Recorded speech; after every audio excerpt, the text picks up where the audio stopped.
Wherever you go, whatever you do, throw a little at it. Omax, Vest and Briefs. திரு நந்தகுமார், இந்த உத்தரவு யாருக்கு பின்னடைவு, யாருக்கு பலன் தரக்கூடியது? இப்ப வழக்கறிஞர் மணி பேசும்போது இதுதான் ஃபைனல் ஜட்ஜ்மெண்ட்ங்கிற மாதிரியே பேசிட்டாரு.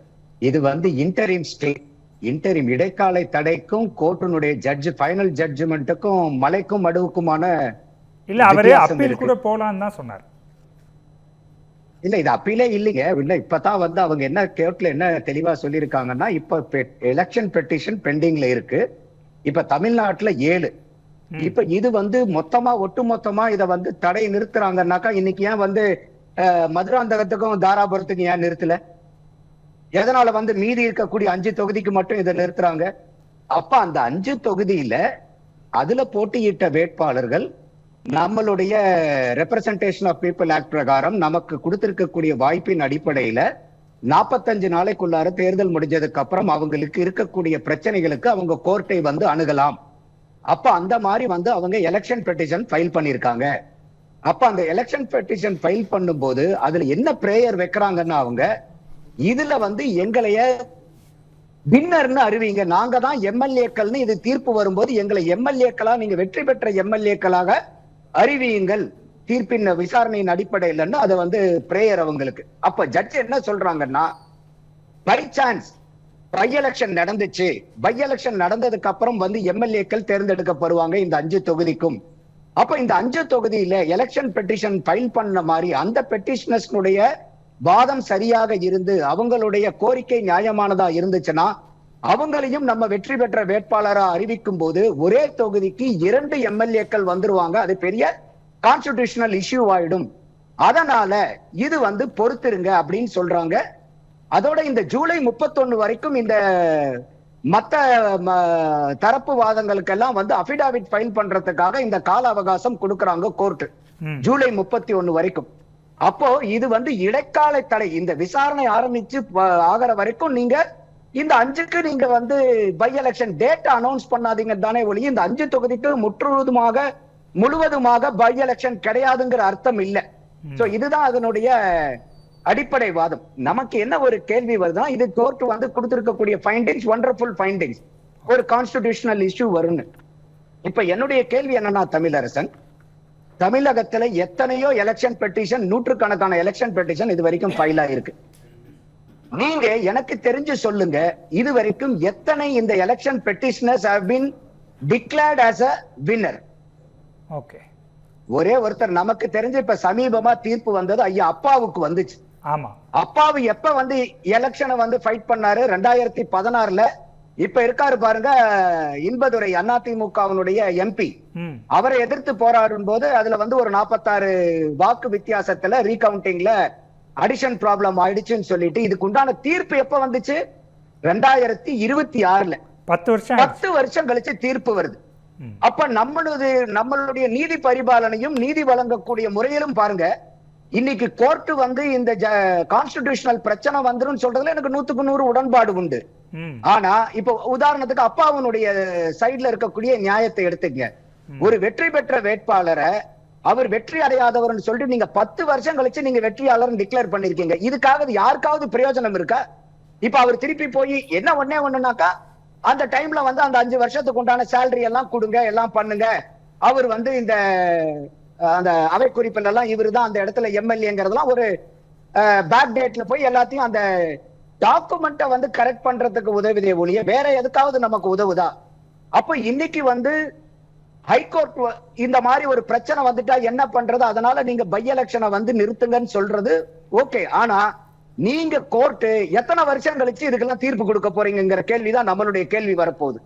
உதாரணத்துக்கு இது 10 வருஷம் இந்த விசாரணை போகுதுன்னு வச்சுக்கங்க. அப்ப 10 வருஷத்துக்கு இந்த 5 தொகுதிக்கு நீங்க பை எலெக்ஷன் நடத்தாம இருக்க போறீங்களா? இசிஐனுடைய வக்கீலும் அவரும் இதுல அவரு கேள்வி கேட்கிறாரு. இப்ப 151A representation of people act பிரகாரம் எப்ப ஒரு எம்எல்ஏ ராஜினாமா கடிதம் கொடுக்கிறாரோ அன்னையில இருந்து அது வேகன்சி ஆயிடுது. அதுக்கப்புறம் நம்ம 6 மாசத்துக்குள்ளார பை எலெக்ஷன் நடத்த வேண்டியதுங்கிறது எலெக்ஷன் கமிஷனுக்கு உண்டான கான்ஸ்டிடியூஷன் கம்பல்ஷன். அவங்களுக்கு 151A representation of people act பிரகாரம் அவங்களும் இதை வைக்கிறாங்க. அப்போ இந்த இடத்துல ஒரு பெரிய வந்து ஒரு கோர்ட்டுக்கு வந்து ஒரு பெரிய பொறுப்பு இருக்கிறதா நான் பாக்குறேன் இந்த இடத்துல. அப்போ அவங்க கோர்ட்டு சொல்லக்கூடியதையும் நியாயம். இந்த மாதிரி வந்து வருஷ கணக்குல ஒரு ஒரு ஒரு சதாப்தங்களுக்கு நீங்க தீர்ப்பு தள்ளி போகும்போது அப்ப அந்த தொகுதிக்கு ஒரு 10 வருஷமா இனிமேல பை எலெக்ஷன் வைக்காம விட்டுறலாமாங்கிற கேள்வியும் நமக்கு வந்து வருது. சோ அப்ப இதெல்லாம் வந்து ரொம்ப அந்த லீகல் நுவான்சஸ் இதுல ஜாஸ்தியா இருக்கு. அதனால வந்து இது இறுதி தீர்ப்பு அல்ல, இடைக்கால தடை தான் வந்து விருத்திருக்காங்க ஜூலை 31 வரைக்கும். ஏன்னா மத்த பார்ட்டிஸ் எல்லாம் அபிடாவிட் ஃபைல் பண்ணணும். அவங்க என்னென்னலாம் அபிடாவிட் ஃபைல் பண்றாங்கிறத வச்சு அவங்களுடைய சைட்ல என்ன நியாய தர்மத்தை சொல்றாங்கிறத வச்சுதான் அந்த விசாரணை ஜூலை 31 தான் போகும். அதனால இது வந்து ஜட்ஜ்மெண்ட் கொடுக்கல இன்னும் கோர்ட், இடைக்கால தடை கொடுத்து தள்ளி போட்டிருக்காங்க ஹியரிங்க ஜூலை 31க்கு. அதுதான் வந்து யதார்த்தமான உண்மை இதுல. சரி, நம்ம தொடர்ந்து பேசுவோம். சிவா பரமேஸ்வரன் அவர்கள் சொல்லும்போது 31ஆம் தேதி இவங்க என்ன சொல்ல போகிறாங்களோ அதை வச்சு தான் அடுத்த கட்ட நகர்வு அப்படின்னு சொல்கிறாங்க. நான் முதலே குறிப்பிட்டேன், தேர்தல் ஆணையம் வந்து இங்கே எலெக்ஷன் நடத்துறதுல எந்த பிரச்சனையும் இல்லை அப்படின்னு தான் சொல்லியிருக்கிறாங்க. எனவே இந்த வழக்கின் அடுத்த கட்ட நகர்வு எப்படி இருக்க வாய்ப்பு இருக்கு? எலெக்ஷன் கமிஷன் வெர்சஸ் கோர்ட் அப்படிங்கிறது தான் இது போகுது இப்போ. ஸோ இது வந்து யாருடைய ஜூரிடிக்ஷன்ல யாரு வந்து தலையிடுறதுங்கிற இசிஐ வெர்சஸ் கோர்ட்டுங்கிற மாதிரி இந்த எலெக்ஷன் போகுது.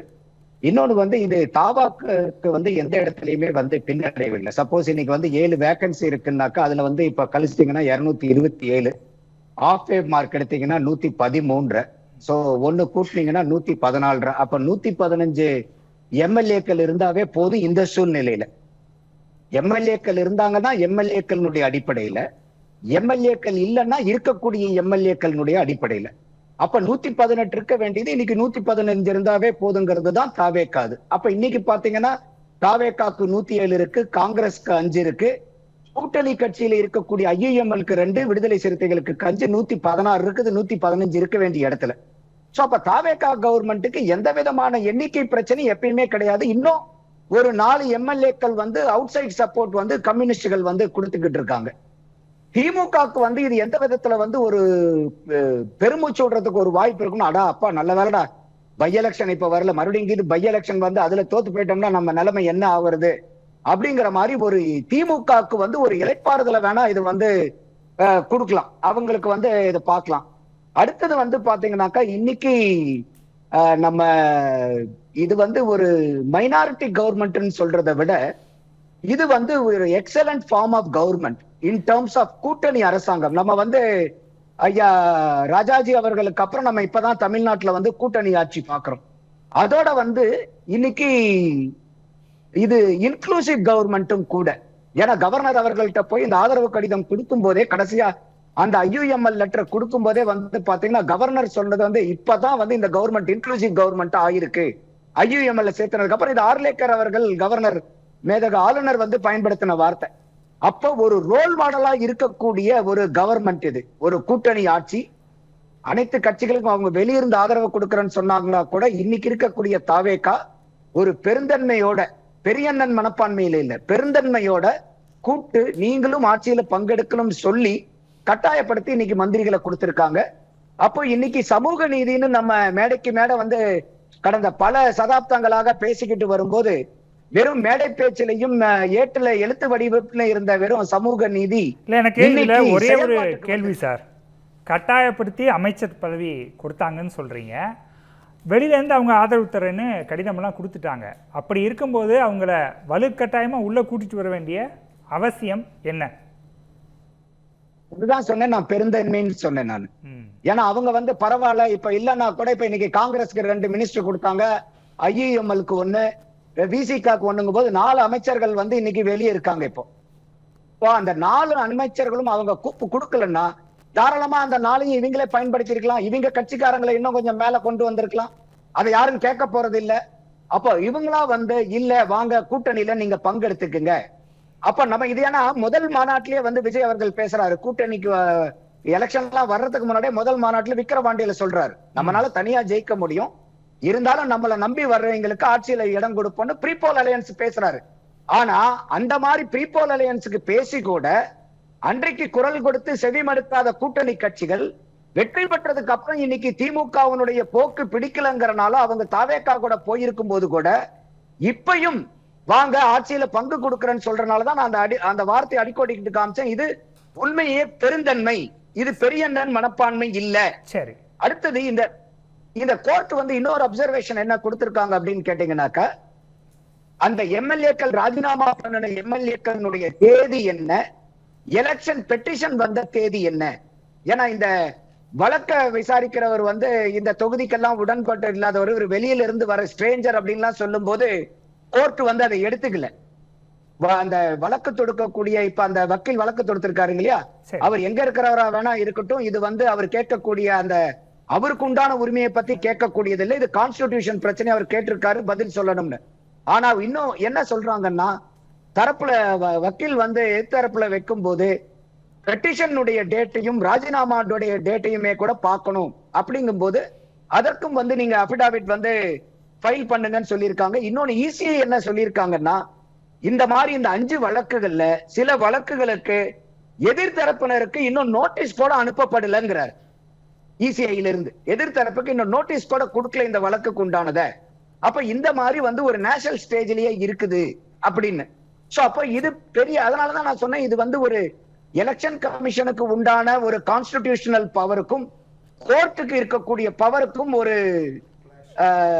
ரிஃப்ட் வருங்கிற மாதிரி தான் இந்த வழக்கு இருக்குதோன்னு என்னுடைய அச்சப்பாடு. பேசலாம். தமிழ் ஜனம் சேனலை சப்ஸ்கிரைப் பண்ணாம பார்த்துட்டு இருந்தீங்கன்னா மறக்காம சப்ஸ்கிரைப் பண்ணிடுங்க.